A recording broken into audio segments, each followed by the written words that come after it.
Channel में हार्दिक स्वागत है साथियों। आज का विषय है विज्ञापन लेखन एवं विज्ञापन बनाने की प्रक्रिया। विज्ञापन शब्द की रचना ज्ञापन शब्द में वी उपसर्ग लगाने से हुई। ज्ञापन शब्द का अर्थ है जानकारी देना और वी उपसर्ग लगा देने से विशेष जानकारी देने वाला शब्द बनता है। अर्थात किसी वस्तु की बिक्री बढ़ाने के लिए या विशेष जानकारी देने के लिए, उस वस्तु के गुणों का प्रचार प्रसार करने के लिए विज्ञापन का प्रयोग किया जाता है और वह विज्ञापन कहलाता है।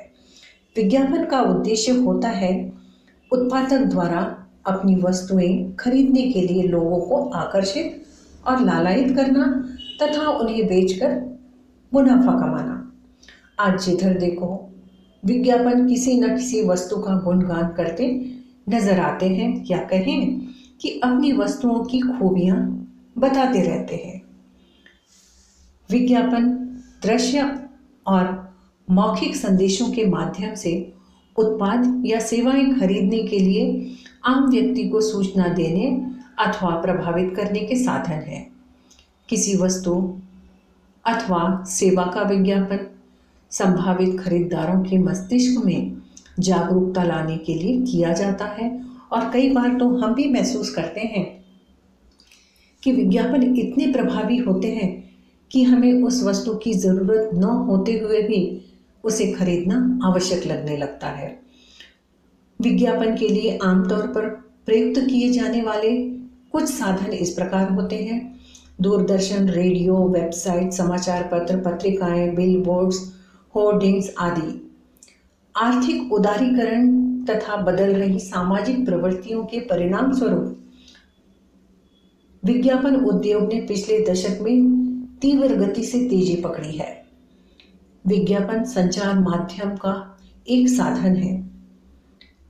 विज्ञापन वास्तव में प्रभावी संचार माध्यम में एक ब्रांड निर्माण प्रक्रिया है, अनिवार्यतः एक सेवा उद्योग भी है। यह मांग करने, मार्केटिंग व्यवस्था को बढ़ावा देने एवं आर्थिक प्रगति को उन्नत करने में सहायता करता है। इस प्रकार विज्ञापन मार्केटिंग का आधार बनाते हैं। वह लोगों से वस्तुओं का, उत्पादों का परिचय कराते हैं, खूबियां बताते हैं और आकर्षित करते हैं। विज्ञापन आज के अत्यधिक प्रतिस्पर्धी विश्व में एक महत्वपूर्ण भूमिका निभाता है। विज्ञापन में कैरियर अत्यधिक आकर्षक है और प्रतिदिन खुल रही एजेंसियों के साथ साथ चुनौतीपूर्ण भी है।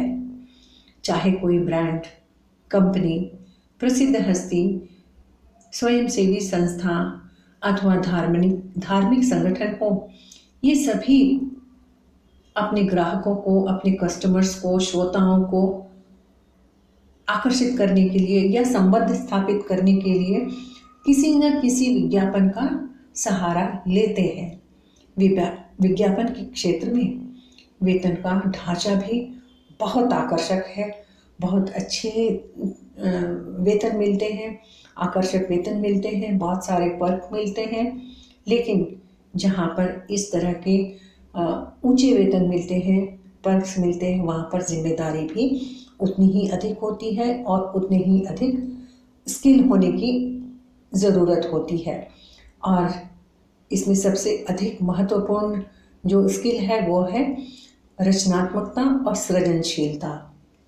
अगर ये दो स्किल आप में हैं तो यह व्यक्ति के लिए आदर्श व्यवसाय है और साथ ही साथ कार्य का दबाव सहन करने की क्षमता भी होना चाहिए। अगर यह गुण जिस भी व्यक्ति में है तो वे मार्केटिंग के क्षेत्र में बहुत ऊंचाई प्राप्त कर सकते हैं। अब हम विज्ञापन लेखन की प्रक्रिया की ओर बढ़ते हैं कि विज्ञापन लेखन करते समय किन बातों का ध्यान रखना चाहिए। यहाँ पर आप एक तरफ देख सकते हैं कि किन बातों का ध्यान रखना चाहिए, वह बिंदुवार लिखा गया है, और दूसरी तरफ आपकी सुविधा के लिए कि किस प्रकार आपको विज्ञापन तैयार करना है। परीक्षा में आपको प्रश्न आ सकता है कि विज्ञापन लेखन क्या है, समझाते हुए किन बातों को ध्यान रखना चाहिए, इसे विस्तार पूर्वक बताइए और मोबाइल के विज्ञापन तैयार कीजिए। सो इस संभावित प्रश्न के आधार पर यहाँ पर मैंने आपको एक विज्ञापन तैयार करके बताया है जो आपको समझने में सहायता करेगा।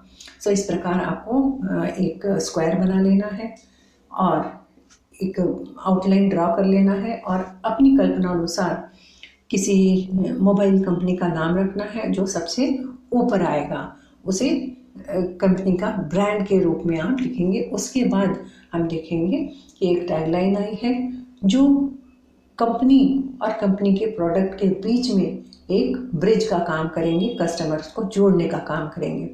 सो यहाँ पर वो लाइन लिखी गई है कि आपकी ज़रूरतों का पूरा ध्यान रखता है। अल्फा मूवी आपकी ज़रूरतों का पूरा ध्यान रखता है।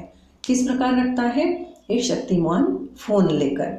सो शक्तिमान फ़ोन भी आप इसी तरह अपनी कल्पना से कोई भी फ़ोन का नाम रख सकते हैं। और तीसरा स्टेप होता है कंपनी, प्रोडक्ट और कस्टमर के बीच में ब्रिज की स्थापना करना, एक संबंध स्थापित करना। सो उसके लिए भी वैसे ही भावनात्मक एक टैगलाइन तैयार की जाती है। आपका भविष्य और शक्तिमान साथ साथ सुनहरा मौका। सो ये एक सुनहरा मौका भी दे रहा है, अपने कस्टमर्स का हमेशा ध्यान भी रखता है और शक्तिमान एक बहुत मजबूत किस्म का फ़ोन भी लेकर आया है। सो इस पे के बाद आप फ़ोन का एक चित्र बना सकते हैं यहाँ पर और उसके बाद फ़ोन की खूबियाँ आपको लिखना होगी, अपने प्रोडक्ट की खूबियाँ उसमें लिखना होगी। सो ज़रूरी नहीं है कि आप खूबियाँ लिखें, उसको भी एक फ्रेज़ के अनुसार आप बना सकते हैं। एक साथ कहीं नहीं मिलेगा। सो अगर आप इस तरह से अधूरा वाक्य लिखते हैं तो क्या कहीं नहीं मिलेगा, वह जानने की उत्सुकता ग्राहक में आती है और वे अनायास ही इन खूबियों को पढ़ लेंगे और कहीं नहीं मिलेगा, अर्थात हम दूसरों से श्रेष्ठ हैं, यह अप्रत्यक्ष रूप से वह बता रहा है। और साथ में फ्री लिख देंगे जिससे ये भी समझ में आ जाएगा कि वो फ्री क्या है, देखने के लिए वो खूबियों पर कुछ विशेष ध्यान देगा। उसके बाद लिमिटेड ऑफर, मौका ना चूकिए, अर्थात वो कुछ चूक न जाए इसका ध्यान भी आप अपने कस्टमर को रख रहे हैं। साथ में आप फ्री कुछ अगर दे रहे हैं तो वो भी उसे लिख दीजिए। तो फ़ोन से रिलेटेड क्या चीज़ हो सकती है जिसे फ्री दिया जा सकता है कि गोरिल्ला ग्लास या हैंड्स फ्री, इस तरीके से आप लिख सकते हैं। और 20% की छूट भी आपको हमारी कंपनी दे रही है। सो उसी के अंतर्गत एक साथ कहीं नहीं मिलेगा, इतनी सारी चीज़ें आ रही हैं जो अनायास ही आपके ग्राहकों को आकर्षित करेगा। और यहाँ पर चित्र बना देने का अर्थ ये है कि कई बार हम देखते हैं कि ग्राहक पढ़े लिखे नहीं होते हैं, लेकिन वो इसके द्वारा, चित्र के द्वारा उस एडवर्टाइजमेंट को, विज्ञापन को पहचान कर अपने पढ़े लिखे भाइयों से पूछ सकते हैं, अपनी इच्छा जाहिर कर सकते हैं। सो अगला और इसी बारे में और भी एक बात बताना चाहते हैं कि आपको laptop, shampoo, food and beverages, textile आदि के विज्ञापन आप इसी के अनुसार बना सकते हैं कि सबसे पहले कंपनी का नाम आना चाहिए, प्रोडक्ट का नाम आना चाहिए और कैसे टैगलाइन को तैयार करना चाहिए। सो आपकी सुविधा के लिए एक उदाहरण प्रस्तुत कर दिया गया है। और अगर आप चाहते हैं कि और भी इन विषयों पर वीडियो तैयार की जाए तो आप कमेंट बॉक्स में अवश्य लिखिए, हम तुरंत ही आपके लिए वीडियो तैयार करके अपलोड करेंगे, क्योंकि हमारा उद्देश्य छात्रों को सहायता पहुंचाना है। और अगर आपने अब तक सब्सक्राइब नहीं किया है चैनल को तो जल्दी से कीजिए। अब अगला बिंदु है विज्ञापन के माध्यम क्या है, जो आप यहाँ पर देख रहे हैं विस्तार पूर्वक लिखे गए हैं, जिन्हें आप पढ़ सकते हैं, समझ सकते हैं और परीक्षा में आए प्रश्नों का उत्तर देने में आपको इससे सहायता मिलेगी।